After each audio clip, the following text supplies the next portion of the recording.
নমস্কাৰ প্ৰিয় দৰ্শকসকল, মোৰ ব্লগলৈ স্বাগতম জনালোঁ। মৰমৰ মা, এইখন চিঠিত এটা বিশেষ কথা, মোৰ শাহুৱে তোমাৰ শাহুক লগ পাব। আচলতে কি জানে দৰ্শকসকল, ইমান বছৰ হৈ গ'ল, 5 বছৰে হৈ গ'ল বিয়া হোৱা। আজিলৈ মোৰ শহুৰ শাহুৱে মোৰ দেউতাৰ ঘৰৰ বা মাৰ ঘৰৰ মানুহখিনি ভালকৈ লগে পোৱা নাই, কাৰো ঘৰত তেনেকৈ যোৱাই হোৱা নাই। মেইন প্ৰব্লেমটো হ'ল আমাৰ মানুহখিনি লোৱাৰ আছামৰ ফালে থাকে আৰু মাহঁতটো আপোনালোকে জানেই হোজাইৰ ফালে থাকে। গোটেইখিনি যদি গুৱাহাটীত থাকিলে হয়, গুৱাহাটীতো থাকে মোৰ বহুত ৰিলেটিভ, তথাপি মেইন মোৰ দেউতাৰ ঘৰ ছয়গাঁৱৰ ফালে। সেইকাৰণে মানে খুৰাহঁতো তাতেই থাকে, বৰ্তা এজনো তাতে থাকে, 3জনমান খুৰাও তাতে থাকে। সেইকাৰণে ঘাই ঘৰখনো আমাৰ আচলতে এতিয়ালৈ মাহঁতে দেখাই নাছিলে। এইবাৰ সুবিধা মিলিছে কাৰণে মোৰ লগতে ওলাইছে, মাহঁতকো বোলো এপাক লৈ যাওঁ, মোৰ আইতাক দেখাই আনো। আইতাক বিয়াতো লগ পোৱা নাছিলে, কাৰণ ক'ভিডৰ সময়ত বিয়া হৈছিলে, আইতাক বিয়ালৈও আহিব পৰা নাছিলে। সেইকাৰণে এইবাৰ আমি ওলাইছোঁ, ৰাতিপুৱাই এয়া ৰেডি হৈ ঘৰৰ পৰা ওলালোঁ ছয়গাঁৱলৈ বুলি। মামানে লিফ্টত গ'ল, দাদাজী আৰু পতা এয়া লিফ্টৰ কাৰণে ৰখি আছে। আব্বাই মোকো ক'লে বোলে আহা, তুমিও লিফ্টতে গুচি আহা মামানৰ লগত, অকলে গ'লে নেকি আকৌ কান্দি। এওঁ গ'ল চিৰিৰে আৰু মাটো লাষ্টত, সদায় মায়ে তালা মাৰে ঘৰ, গতিকে মা লাষ্টত আহিলে। আৰু আমি ওলাওঁতে আচলতে দেৰি হৈ গ'ল আৰু সোনকালে আহিব লাগিছিল। গৈ নোপোৱালৈকে পেহীয়ে ৰাস্তাত ফোন কৰিয়ে আছে আৰু মোক কৈ আছে, তুমি অকণমান সোনকালে লৈ আনিব নোৱাৰিলানে বোলে। আচলতে মোৰ কাৰণেই দেৰি হৈ গ'ল জানা মা, কাৰণ মামানকতো আৰু তুমি জানাই ৰাতিপুৱাৰ এখন তাৰ ৰুটিন থাকে, সেই ৰুটিনখন কমপ্লিট কৰিয়ে আনিব পৰা যায়। এয়া জালুকবাৰী ফ্লাইঅভাৰ। মোৰ সৰুতে বিৰাট পচন্দৰ ৰাস্তা আছিল এইটো। যেতিয়াই গাঁৱলৈ বুলি যাওঁ, এবাৰ আদাবাৰী ক্ৰছ হোৱাৰ পিছত যিখিনি ৰাস্তা আৰু পূৰা ঘৰলৈ মই ইমান মনোযোগেৰে চাই আহোঁ নহয়, মোৰ বিৰাট ভাল লাগিছিলে। খোলা মেলা পৰিৱেশ, গুৱাহাটী ইউনিভাৰ্চিটিৰ ভিতৰেৰে আগতে আছিলে ৰাস্তাটো, এতিয়া বাৰু এনেকৈ বাইপাছ কৰি ইউনিভাৰ্চিটিখন যাব পাৰি।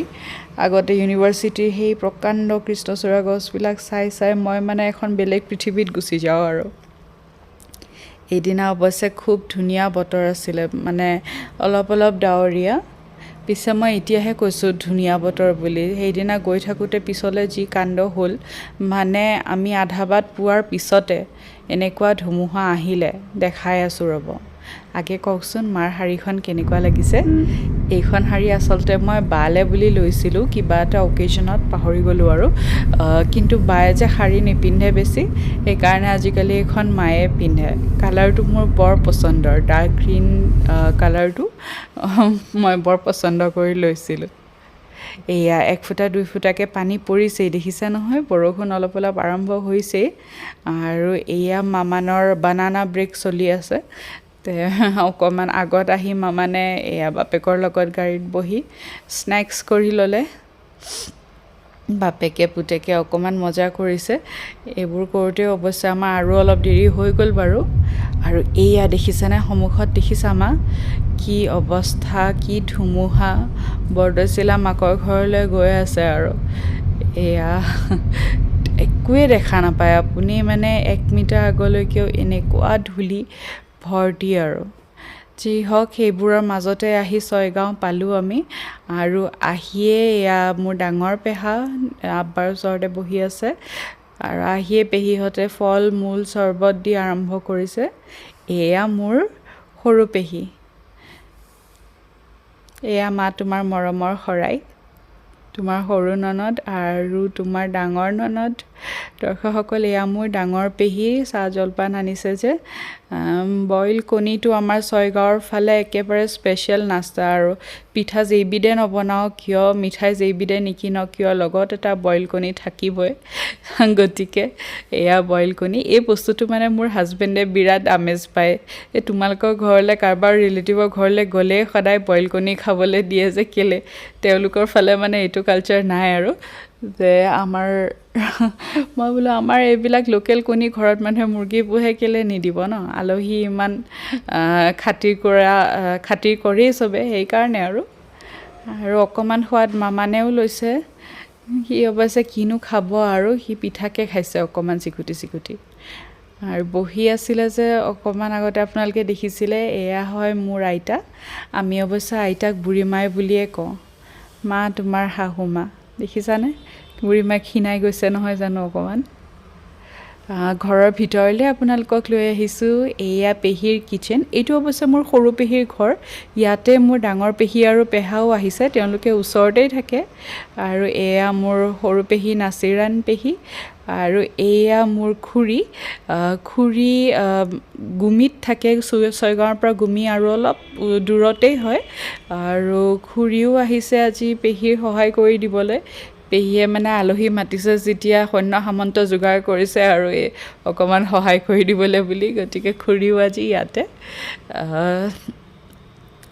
আৰু এয়া চাহ নাস্তা হৈ গ'ল আমাৰ পেহীয়ে বকি আছে এই তোমালোকে 12টা বজাত আহি পাইছা বোলে মই চাহে দিওঁ নে ভাতে দিওঁ পেহীয়ে যে ইমান যোগাৰ কৰিছে মই ভাবাই নাছিলোঁ সেইকাৰণে মই ভাবিছোঁ গৈ পাম আৰু অলপ দেৰি হ'লেও ভাতটো খাম আৰু চিধাই বহি এই পেহী আগে চৰ্বত ফল মূল আকৌ লগে লগে চাহ পিঠা গোটেইখিনি মানে অভাৰলেপ হৈ গ'ল পেহী প্লেন কৰা মতে ইচ্ছামতে খাতিৰটো কৰিব নোৱাৰিলে আৰু তাৰে কাৰণে দায়ী মোকেই ধৰিছে আৰু এয়া পেহাই খবৰ লৈ আছে নাতিয়েকৰ আচলতে পেহাই আমাৰ খবৰ লৈ আছে মানে আমিহে পেহাহঁতৰ খবৰ ল'বলৈ গৈছোঁ মোৰ পেহী বৰ্তমান আচলতে বিৰাট বেমাৰ আগলৈ আপোনালোকক কৈ আছোঁ মই ভ্লগত বাৰু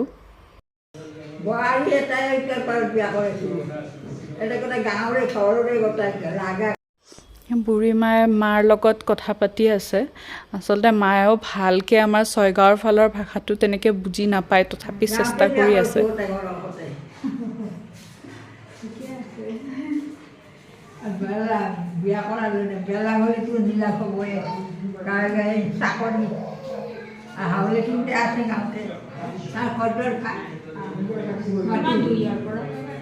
এই ৰাস্তাটো আমি যিটো গলি সোমালোঁ তাৰে অলপ আগত অপজিটে গলি এটা আছে গ'লে হাফ এন আৱাৰমান লাগিব না পেহী আমাৰ গুমি ঘৰ পাওঁতে আধা ঘণ্টামান লাগিবনে ছয়গাঁৱৰ পৰা আধা ঘণ্টামান লাগিব এয়া যে ক'লোঁ গুমিৰ ঘৰ গুমি মানে আমাৰ গাঁওখনৰ নাম গুমি গতিকে গুমিৰ ঘৰখন বুলিয়ে কোৱা যায় এতিয়াও আৰু যদিও কেইবছৰমান আগতে বুঢ়ীমাই আৰু বুঢ়াবা আমাৰ ইয়াতে ছয়গাঁৱত শ্বিফ্ট হৈ গৈছিলে কাৰণ সৰু পেহী আৰু পেহীৰ ল'ৰা অকলেই থাকে সেইকাৰণে সিহঁতৰ ছাপৰ্ট হওক বুলি আৰু লগতে শ্বিফ্ট হৈ গৈছিলে মেইন ঘৰখন এৰি আহি আৰু তাতে ঘৰখন চম্ভালি আছিলে মোৰ খুৰাহঁতে এতিয়াও তাতেই থাকে খুৰাহঁত আৰু আজি যে মই আপোনালোকক ক'লোঁ পেহীৰ বেমাৰ বুলি আচলতে পেহীয়ে কেঞ্চাৰৰ লগত যুঁজি আছে আৰু বৰ্তমান এইটো সময়ত তেওঁ কিমো চলি আছে আৰু অপাৰেশ্যনো চলি আছে মানে এইকেইদিনৰ ভিতৰতে অপাৰেশ্যনো হোৱা কথা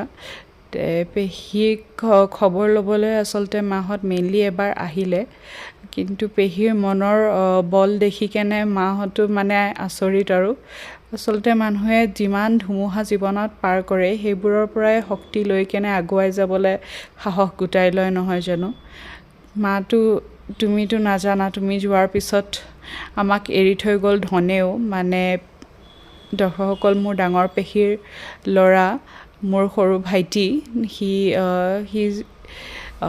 তেতিয়া কটনিয়ান আছিলে সি হায়াৰ ছেকেণ্ডেৰী পঢ়িয়ে আছিলে হায়াৰ ছেকেণ্ডেৰী পৰীক্ষা দিয়াৰ পিছতে এক্সিডেণ্টত আমি তাক হেৰুৱাওঁ এই কথাটোৱে মানে পেহীক অন্তৰত বহুত দুখ দিছে তাৰে পিছতে পেহীয়ে বহুত ষ্ট্ৰাগল কৰাৰ পিছতো পেহী এতিয়া বৰ্তমান আকৌ বেমাৰী তথাপিও মনৰ জোৰ এতিয়াও আছে আৰু মইতো মানে বহুত সাহস পাওঁ পেহীক দেখিলে যুঁজিবৰ যিটো মানে মাজে মাজে ইচ্ছা নাইকিয়া হৈ যায় জীৱনৰ লগত সেইটো পেহীক দেখিলেই পাওঁ মই ইমান বেমাৰী অৱস্থাটো পেহী এতিয়াও স্কুলত গৈয়ে আছে ডিউটি কৰিয়ে আছে পেহী আচলতে প্ৰিন্সিপাল গভৰ্ণমেণ্ট স্কুলত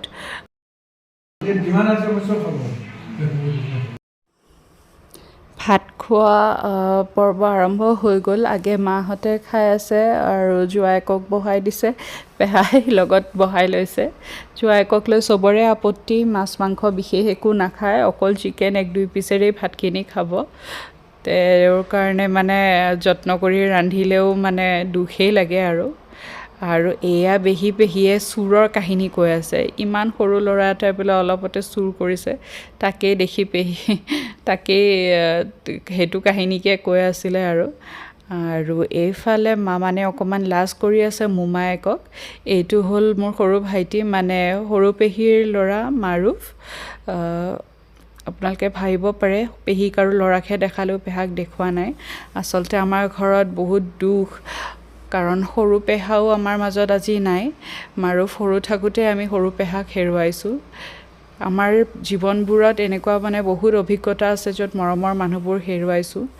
মা, তুমি পেহাক পাইছিলা, ধনেও আজি আমাক এৰি থৈ গুচি গ'ল, তুমিও নাই, বুঢ়া বাবাও নাই। এইখন ঘৰতে বৰ্তমান 4টা এনেকুৱা মানুহ, মানে তোমালোকৰ অবিহনে যে এই ঘৰখন কিমান খালী আমি বুজাবই নোৱাৰোঁ। মাহঁতক ইয়ালৈ লৈ আনিছোঁ হয়, চিনাকি কৰাই দিবলৈ যেন মূল মানুহকেইজনেই নাই, তেনেকুৱা লাগিছে। পেহীয়েও তাকেই কৈ আছিলে, ঘৰ বনাইনো কি কৰিম, কোনেনো থাকিব। পেহী যিহেতু এতিয়া ল'ৰাই নাই, ছোৱালী এজনী তাইকো বিয়া দিছে, নাতি লৈ তাই থাকে গুৱাহাটীত। সেইকাৰণে পেহী জীৱনৰ উদ্যমেই যেন হেৰুৱাই পেলাইছে। কিন্তু তথাপি নাতিয়ে যথেষ্ট উৎসাহ দিয়ে দেই। আমাৰ তানিশা, মানে পেহীৰ নাতিনীজনী, ইমান মৰম লগা আৰু ইমান ধুনীয়া বিহু নাচ কৰে। তাইকো আচলতে মই কৈছিলোঁ বোলো ছয়গাঁৱলৈ আহা, মানে মাজনী মোৰ ভণ্টিক কৈছিলোঁ মই ছয়গাঁৱলৈ যাম, তুমিও আহা, এবাৰ তানিশাক লগ পাম, তোমালোকৰ ঘৰলৈতো মোৰ যোৱা নহ'ব। তাইৰ পিছে তানিশাৰ স্কুল আছিলে আৰু ভনীজোৱাই মোৰ তেখেতৰ অফিচ আছিলে, গতিকে মাজনী আহিব নোৱাৰিলে। তাইক বহুত মিছ কৰিলোঁ। মাজনী অহাবাৰ আহিলে লগ পাম দেই। তাই মোক সেইদিনা ফোন কৰিছে, আমাৰ ঘৰলৈ গৈছিলা যে ভ্লগ কৰা নাই নেকি, আগ্ৰহেৰে ৰৈ আছোঁ চাবলৈ বোলে। এয়া তোমালৈ এইটো ভ্লগ। আৰু এইখিনি সময়তে আমি তাৰ পৰা উঠি দিওঁ বুলি কৈ আছিলোঁ বোলো, যিহে বতৰ কৰিছে ঘৰলৈ সোনকালে ওলাই দিয়াই ভাল। পিছে পেহাই নেৰানেপেৰাকৈ ধৰিছে এবাৰ তেওঁলোকৰ ঘৰলৈও বুলি যাব লাগে। মই তেতিয়াই বুজি পোৱা নাই, পিছলৈহে গম পাইছোঁ পেহাহঁতেও চাহ জলপান একেবাৰে বহুত ৰেডি কৰি থৈছিলে। আমি মানে যাব নোখোজিও গ'লোঁ। গৈ কেনে অৱশ্যে বেছি চাহ জলপান খোৱা নহ'ল, তথাপি ডাঙৰ পেহীৰ ঘৰখনো এবাৰ মাহঁতে চাই আহিলে আৰু। ডাঙৰ পেহীৰ ঘৰত আহিলোঁ। আহিয়ে মামানে পাই গ'ল তানিশাৰ চাইকেল এখন। কৈছিলোঁ যে তানিশা, ডাঙৰ পেহীৰ নাতিনী, তাইৰ এখন চাইকেল নানীয়েকৰ ঘৰতে আছিলে, আৰু মামানে যিহেতু সেইখন পাই গ'ল আৰু তাইৰ গাড়ী এখনো আছিলে, গতিকে এতিয়া আৰু মামানক কোনে পায়। সি ড্ৰয়িং ৰুমতে চাইকেল চলালে আৰু এইফালে পেহীহঁতে কথা পাতি আছে। বহুত জোৰ কৰিছিলে বহি কেনে চাহ জলপান কৰিব, কিন্তু আমি মানে অলৰেডি পেট ফুল, তো বনোৱা বস্তু বনোৱাই থাকিলে, ঘৰত তেনেকৈ ৰৈ গ'ল। আমি খালি আব্বাই ক'লে বোলে নহয় এখন নহ'লে তামোল পাণকে খুৱাওক, আৰু সেয়ে আৰু তামোল পাণে আমি খালোঁ আৰু লাহেকৈ উঠিলোৱে। আৰু এইখিনি সময়ত ভিডিঅ' কৰি দি আছিলে মায়ে, আৰু পেহীয়ে এয়া পুৰণা ফটো বিচাৰি আছিলে, ধনৰ ফটো, পেহীৰ ল'ৰাৰ ফটো। মই যে ক'লোঁ মোৰ ভাইটিক হেৰুৱাইছোঁ বুলি। সি বৰ মেধাৱী ল'ৰা আছিলে, শান্ত শিষ্ট স্বভাৱৰ। তাৰ পৰা আমাৰ বহুত আশা আছিলে, হয়তো সি থাকিলে আজি ঘৰখন বহুত বেলেগ হ'ল হয়। পিছে আহি গ'লোঁ ছয়গাঁৱৰ পৰা গুৱাহাটী, আৰু আহি গাড়ী পাৰ্কিং কৰাৰ পিছত অকণমান ভিডিঅ' আকৌ লৈ দি আছে মায়ে, আৰু আমি দুটাই গাড়ীৰ পৰা নামিলোঁ। এইফালে মামানেও ভাগৰি গৈছে, এতিয়া মামানে যাব আৰু খাব ল'ব। আৰু এইফালে ছয়গাঁৱৰ পৰা অনা গোটেইখিনি গিফ্ট টেবুলত জমা কৰি লৈছোঁ আপোনালোকক দেখাওঁ বুলি। এইযোৰ মামানলৈ দিছে ডাঙৰ পেহীহঁতে, আৰু এই মোলৈ দিছে সৰু পেহীয়ে, মামানলৈও দিছে তাতে একেলগে। এয়া শ্বাৰ্ট এওঁলে, দেউতালে, আৰু মালে দিছে শাৰী। গোটেইখিনি গিফ্ট জমা কৰিবলৈ একেবাৰে দেখাওঁ, কিন্তু ওলাই দেখাবলৈ ধৈৰ্য নহ'ল আৰু এইখন ডাইনিং ৰুমৰ ৱালত ফটোবিলাক দেখিছেনে? দানিছ, মানে বাৰ ল'ৰাটো যেতিয়া এবছৰ আছিল তেতিয়াৰ ফটো এইবিলাক সাঁচি ৰাখিছোঁ আৰু ইয়াতে। আৰু আজিৰ চিঠিখন ইয়াতে সামৰিলোঁ। মা, আশা কৰোঁ তুমি ভালে থাকিবা।